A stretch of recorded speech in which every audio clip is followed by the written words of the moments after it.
बंधु मैंने जो मैंने सुदशा व्रत करुछंती तो सेमानंको पई आजिर एही भिडियोटी बहुत गुरुत्वपूर्ण अटे कारण आजिर एही भिडियो रे आमे माने सुदशा व्रत सह जड़ित किछि गुरुत्वपूर्ण नियम विषय जानिबा एवं सुदशा व्रतर संपूर्ण पूजा विधि विषय मध्ये जानिबा। तो आपण माने जदि सुदशा व्रत करुछंती एवं सुदशा व्रतर नियम विषय आपण माने जानि नाहंती तो भिडियोटी को स्किप न करे शेष पर्यंत निश्चय देखंतु। तो बंधु माने ओडिया घरे घरे सुदशा व्रत समस्ते पालन करिथांती। एही व्रत प्रत्येक विवाहिता नारी माने करिथांती।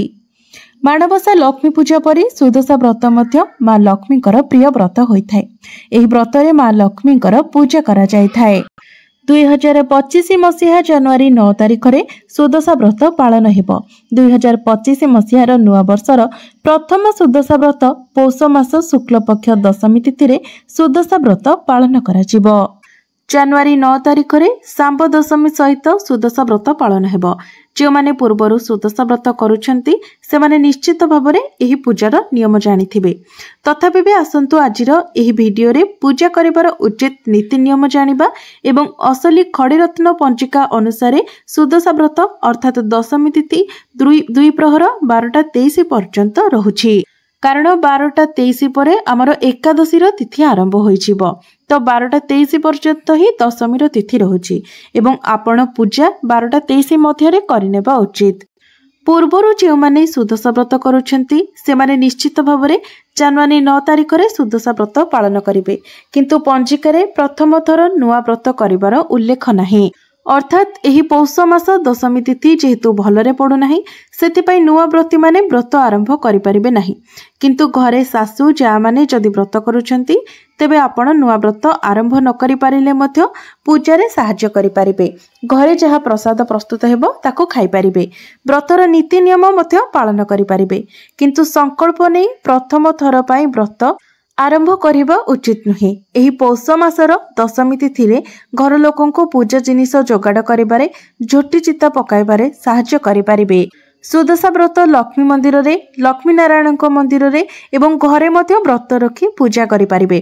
केवल गुआरे किंबा मांकर प्रतिमा किंबा लक्ष्मी नारायण मूर्ति किंबा प्रतिमा सहित गुआ को मध्य पूजा करि पारिबे। लक्ष्मी नारायण को सुदशा व्रत रे मध्य पूजा करिबा उचित। नचेत केवल लक्ष्मी मांकर प्रतिमा जदि अछि तेबे मध्य आपण पूजा करि पारिबे। जो माने लक्ष्मी मांकर मंदिर रे पूजा करिवे से माने मंदिर रो आसी घरे मध्य बही पढ़ी मांकर विशेष पूजा करि पारिबे। नचेत घरे केवल मध्य आपण पूजा करि पारिबे। जो माने बाहरे सहर रे रहउछंती किंबा भड़ा घरे रहउछंती पूजा करिवार सुविधा जदि आपणको पाखरे नाही तो आपणको पाखरे थिबा लक्ष्मी मंदिर रे मध्य आपण पूजा करी घरे जदि मांकर आपण चाहिबे तो आपण घरे मध्य विशेष रीति रे पूजा अर्चना करि पारिबे। सुदशा व्रत करबा पई हेले घर द्वार सफा सुतरा करी परिष्कार रखिबा उचित। घर परिष्कार रखिबा सहित निजे मध्य परिष्कार परिच्छन्न रहिबा उचित। सुदशा व्रतर 10 गोटी गुआ पूजा होइथांती। जहांको घरे 10 गोटी गुआरे पूजार नियम नाही से माने 2टी गुआरे बसैकी पूजा करि पारिबे। 2टी गुआ लक्ष्मी नारायण नाम रे पूजा होइथांती। जदि आपणको घरे 10टी गुआर पूजार नियम रहिछि तेबे आपण 10टी गुआरे ही पूजा करिबा उचित। सुदशा व्रत पई 10 प्रकारर फूल किंबा 10टी फूल रे पूजा होइथांती। विभिन्न रंग बेरंगर फूल रे सुदशा व्रत होइथाय। मां को धला हलदिया नाली रंगर फूल अधिक पसंद होइथाय। सबुठारु प्रिय फूल होइथाय मांकर पद्म फूल, गेंडू फूल एवं गोलाप फूल। तो आपनको जदि ए सब फूल मिलुछि आपण ए सब रे पूजा करि पारिबे। नचेत मांकर प्रिय फूल मध्य सोरिष फूल, टगर, तराट ए सब फूल रे मध्य आपण पूजा करि पारिबे। तेबे आपण 10 प्रकारर फूल रे पूजा करिबा उचित। जदि 10 प्रकारर फूल पाउनांती तो आपण 10टी फूल रे मध्य मां को पूजा करि पारिबे। 10टी दुब, 10टी बरकोली पत्र, 10टी बेल पत्र रे सुदशा व्रतर पूजा होइथाय एवं पूजा रे 10टी पाखुड़ा थिबा पद्म फूलर झोटी चिता पकई पूजा करिबा उचित। 10 मुख थिबा दीप जालिबा उचित। जदि 10टी मुख थिबा दीप नाही तेबे 5 मुख थिबा दीप किंबा गोटिए मुख थिबा दीप रे आपण पूजा करिबा उचित। व्रत पई कलश स्थापन करिबा पई जहा सब जिनिस आवश्यक ताहा पूर्व दिन ठारू जोगाड़ी रखिबा उचित। जेमिति पूजा सहज होइजिबो। अर्थात बुधवार ठारू आपण जदि सबु सजाड़ी नियंती तो आपणको पई ताहा बेसी सुविधाजनक हेबो। मांको पाखरे नुआ व्रत पूजा हेबो एवं सेही व्रतरे 10टी गंठी पड़ी थाए। यहाकु नारी माने हातरे सबुबेले धारण करिथांती। नुआ व्रत पूजा हेबे ता सहित पूर्वरु जे पुरुणा व्रत रही थाए सेही व्रत पेड़ी मध्य मांको पाखरे पूजा हेबो एवं व्रत को हळदी पानी रे बुडे पूजा करिबा उचित।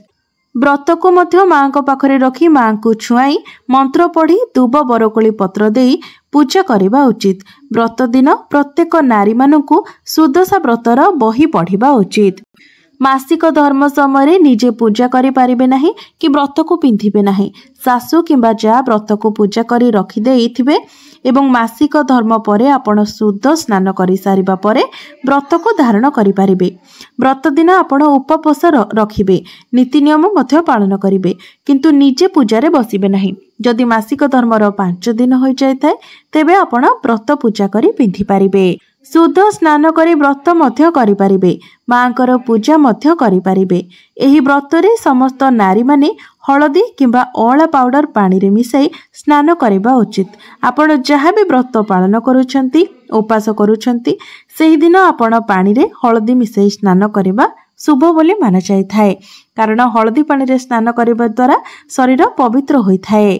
व्रत दिन धला किंबा हलदिया लुगा पिंधिबा उचित। नील कलर कला कलर किंबा अति गाढ़ रंगर साड़ी किंबा चूड़ी पिंधिबा उचित नुहे। एही दिन स्वच्छ एवं परिष्कार रखिबा उचित।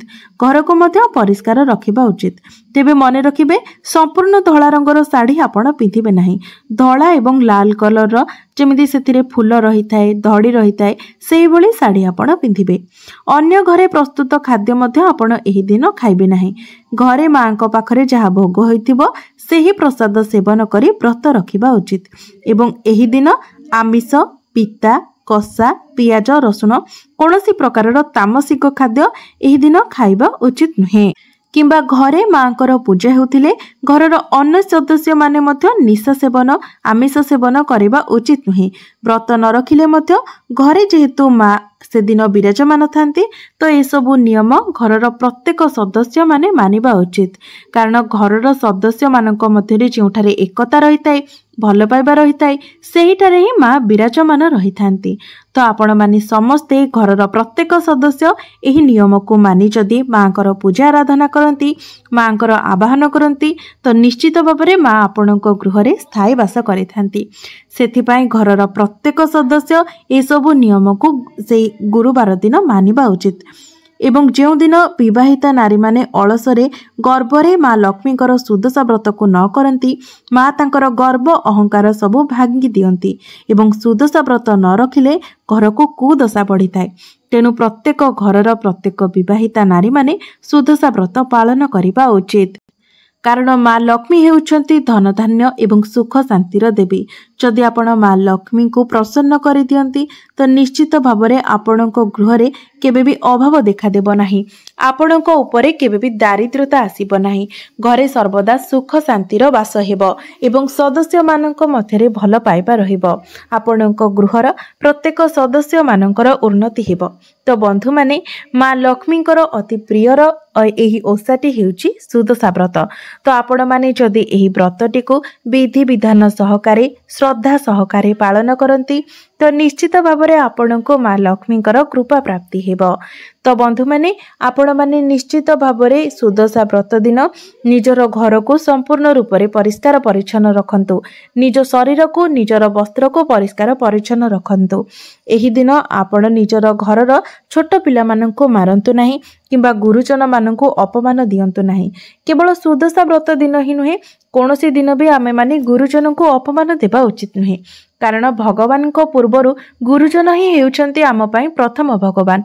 तेणु सबु बेले चेष्टा करंतु निजर गुरुजन को सम्मान प्रदर्शन करिबा उचित एवं घरे आपण कहा मध्यरे भी अंतर पांतर न करी सान को श्रद्धा दियंतु एवं बड़ मान को सम्मान दियंतु। देखिबे निश्चित भाव में मां लक्ष्मी आपणको उपरे प्रसन्न हेबे एवं आपणको गृहरे स्थायी रूप से वास करिबे एवं आपणको सर्वदा निजर दयार हाथ घोड़े रखिबे, जहा फल रे आपणको जीवन रे केबे भी आपणको धनजनित समस्यार सामना करने को पड़िबो नाही।